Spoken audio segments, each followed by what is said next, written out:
Kozhikode medical കോളേജിൽ Covid കാലത്ത് ഏർപ്പെടുത്തിയ സന്ദർശക ഫീസ് താൽക്കാലികമായി നിർത്തിവെച്ചു. സന്ദർശക ഫീസ് ഏർപ്പെടുത്തിയ അധികൃതരുടെ നടപടിക്കെതിരെ നേരത്തെ പ്രതിഷേധം ശക്തമായിരുന്നു.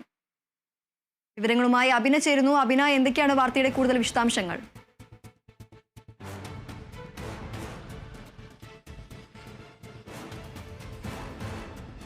ദീപ്തി, 10 രൂപ എന്നുള്ള സന്ദർശക ഫീസിൽ നിന്നും പിന്നീട് 50 രൂപയാക്കിയിട്ട് സന്ദർശക ഫീസ് കൂട്ടിയതിൽ വലിയ പ്രതിഷേധം തന്നെ വിവിധ രാഷ്ട്രീയ സംഘടനകളുടെ ഭാഗത്ത് നിന്നും ഉണ്ടായിരുന്നു. ഈ കോവിഡ് സമയത്തായിരുന്നു ഇത്തരത്തിൽ ഈ 50 രൂപ ഫീസ് വർദ്ധിപ്പിച്ചിട്ടുണ്ടായിരുന്നത്. ഇത് കോവിഡ് രോഗികളെ സന്ദർശിക്കാൻ എത്തുന്നവരുടെ കാര്യത്തിൽ ഒരു നിയന്ത്രണം ഏർപ്പെടുത്തുന്നതിന് വേണ്ടിയിട്ടായിരുന്നു ഇത്തരത്തിലൊരു സന്ദർശക ഫീസ് 50 രൂപയാക്കി ഉയർത്തിയിട്ടുണ്ടായിരുന്നത്. ഈ 50 രൂപ ആക്കി ഉയർത്തിയതാണ് ഇപ്പോൾ താൽക്കാലികമായി ഫീസ് നിർത്തിവെച്ചിരിക്കുന്നത്. നേരത്തെ ഡിവൈഎഫ്ഐയുടെയും അതോടൊപ്പം തന്നെ മറ്റ് BJP നേതാക്കളുടെ അടക്കം നേതൃത്വത്തിൽ, BJP സംഘടനകളുടെ നേതൃത്വത്തിലടക്കം വിവിധ രാഷ്ട്രീയ നേതാക്കളടക്കം ഇക്കാര്യം ഉന്നയിച്ചുകൊണ്ട് വലിയ രീതിയിലൊരു പ്രതിഷേധം മെഡിക്കൽ കോളേജ് ഭാഗത്തു നിന്നും നടത്തുകയും ചെയ്തിട്ടുണ്ടായിരുന്നു. അതോടൊപ്പം തന്നെ ഈ ഫീസ് വർധന എത്രയും പെട്ടെന്ന് തന്നെ നിർത്തലാക്കണം തുടങ്ങിയ കാര്യങ്ങളെല്ലാം തന്നെ നേരത്തെ തന്നെ ഉന്നയിക്കുന്ന ഒരു സാഹചര്യം തന്നെ ഉണ്ടായിരുന്നു. ഏതായാലും ഈ വരുന്ന 17-ന് ആശുപത്രി വികസന സമിതി ഒരു യോഗം ചേരും. ഈ യോഗത്തിലായിരിക്കും ഇതു സംബന്ധിച്ചുള്ള മറ്റ് തീരുമാനങ്ങളെല്ലാം തന്നെ ഉണ്ടാവുക. ഇത്തരത്തിൽ വലിയ രീതിയിൽ ഫീസ് വർദ്ധിപ്പിക്കുന്നത് രോഗികളുടെ കൂടെ നിൽക്കുന്ന ആളുകൾക്ക്, അല്ലെങ്കിൽ രോഗികളെ കാണാൻ വരുന്ന ആളുകൾക്ക് പോലും ഇത്തരത്തിൽ വലിയ ബുദ്ധിമുട്ടുണ്ടാക്കുന്ന തരത്തിലേക്കാണ് കാര്യങ്ങൾ പോകുന്നത് എന്നുള്ളത് നേരത്തെ തന്നെ വിവിധ രാഷ്ട്രീയ സംഘടനകളടക്കം നേരത്തെ തന്നെ ചൂണ്ടിക്കാണിക്കുന്ന ഒരു സാഹചര്യം ഉണ്ടായിരുന്നു.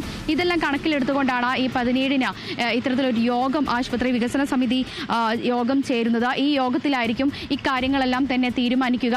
ഈ ഫീസ് വർധന സംബന്ധിച്ച കാര്യങ്ങളും അതോടൊപ്പം തന്നെ താൽക്കാലികമായിട്ടാണ് ഈ ഫീസ് വർദ്ധിപ്പിച്ചത് നിർത്തിവെച്ചിരിക്കുന്നത്. വീണ്ടും ഒരു കോവിഡ് കാലം എത്തിയിരിക്കുകയാണ്. നിലവിൽ ഈ കേരളത്തിൽ തന്നെ കോവിഡ് രോഗികൾ ഉണ്ടായ ഈ ഒരു സാഹചര്യത്തിൽ വീണ്ടും ഇത്തരത്തിൽ സന്ദർശകർ വരുന്നതും അല്ലെങ്കിൽ കൂട്ടിരിപ്പുകാരടക്കം ഉണ്ടാകുന്ന ഈ ഒരു സാഹചര്യത്തിൽ ഫീസ് വർദ്ധിപ്പിക്കുന്നത് രോഗികളുടെ കൂടെയുള്ള ആളുകൾക്ക് വലിയ ബുദ്ധിമുട്ടുണ്ടാക്കും എന്നുള്ളൊരു കാര്യം നേരത്തെ തന്നെ ചർച്ച ചെയ്യപ്പെട്ട ഒരു കാര്യം തന്നെയാണ്. അതുകൊണ്ടാണ് ഇത്തരത്തിലൊരു വീണ്ടും ഒരു യോഗം ചേർന്നുകൊണ്ട് ഇതിലൊരു തീരുമാനം ഉണ്ടാക്കുക. ദീപ്തി, ശരി. കോഴിക്കോട് മെഡിക്കൽ കോളേജിൽ കോവിഡ് കാലത്ത് ഏർപ്പെടുത്തിയ സന്ദർശക ഫീസ് താൽക്കാലികമായി നിർത്തിവെച്ചു. സന്ദർശക ഫീസ് ഏർപ്പെടുത്തിയ അധികൃതരുടെ നടപടിക്കെതിരെ നേരത്തെ പ്രതിഷേധം ശക്തമായിരുന്നു. അഭിനയാണ് വിവരങ്ങൾ നൽകിയത്.